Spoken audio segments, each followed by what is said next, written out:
কুমিল্লায় আরেক আয়নাঘর বানিয়েছিল সাবেক মন্ত্রী তাজুল ইসলামের শ্যালক মোহাম্মদ আলী। বিএনপি জামায়াত নেতাকর্মীদের কেউ তার মতের বিরুদ্ধে গেলে সেখানে বন্দি করে মধ্যযুগীয় কায়দায় বর্বর নির্যাতন চালানো হতো। এই ঘর থেকে মধ্যরাতে ভেসে আসত কান্নার শব্দ। এদিকে তাজুল ইসলাম মন্ত্রণালয় চালালেও লাকসাম মনোহরগঞ্জের নিয়ন্ত্রণ ছিল মোহাম্মদ আলীর হাতে। কুমিল্লা প্রতিনিধি রফিকুল ইসলামের প্রতিবেদন। কুমিল্লার লাকসামে ব্যাপক আলোচনায় সাবেক এলজিআরডি মন্ত্রী তাজুল ইসলামের শ্যালক মোহাম্মদ আলীর কথিত আয়না ঘরটি। এটি থানা ভবনের ঠিক উল্টো দিকে অবস্থিত। স্থানীয়দের দাবি, ব্যক্তিগত কার্যালয়ের অন্তরালে সেখানে ভয়াবহ একটি টর্চার সেল গড়ে তোলেন মোহাম্মদ। দিনের পর দিন আটকে রেখে সেখানে নির্যাতন করা হতো।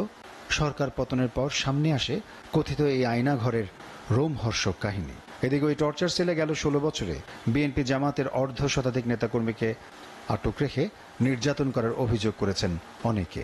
মহব্বতের নেতৃত্বে আয়নার ঘর সৃষ্টি হয়েছে থানার পশ্চিম দিকে তার এমএল গ্যালারির মধ্যে, এবং মানুষকে নিয়ে এখানে টর্চারিং করত।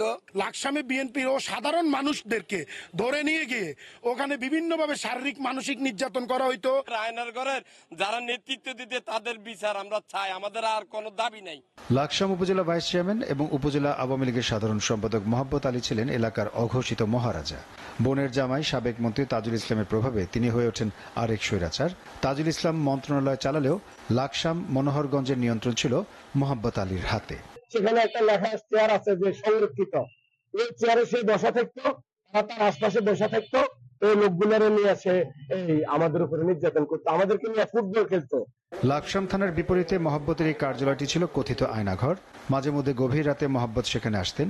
আশপাশের লোকজন প্রায় সেখানে কান্নার আওয়াজ শুনতেন, কিন্তু ভয়ে কেউ মুখ খুলতেন না। তাজুল ইসলাম এবং তাদের দোসররা যেন আইনের কোনো কারণে তারা পার করতে না পারে, তাদের অন্যায় সাজা যেন তারা অক্ষরে যেন পায়, সে ব্যবস্থাটুকু আপনারা করবেন।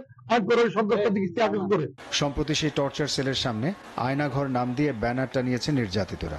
এরই মধ্যে বিষয়টি সামাজিক যোগাযোগ মাধ্যমে ভাইরাল হয়েছে। এখানে আমাদের সবুল্লাহ নামে একজন আছে, হাত পা ভেঙে দিয়েছে। আমাদের কাদরা গ্রামে অনেক বাড়ি ভাঙচুর করেছে। একটা ছেলেরে আমাদের রমজান আলী নামে, তাদেরও হাত পা ভেঙে দিয়েছে, তার মারা নির্যাতন করা হয়েছে। অন্যের জায়গা দখল করে নির্মাণ করেছেন কথিত আয়নাঘরের ভবনটি। মোহাম্মদ সবকিছুই করেছেন তাজুল ইসলামের নির্দেশে। তাই তাজুল ইসলাম ও মোহাম্মদের কঠোর শাস্তির দাবি স্থানীয়দের। 5 আগস্ট আওয়ামী লীগ সরকার পতনের পরপরই পালিয়ে যান মোহাম্মদ আলী।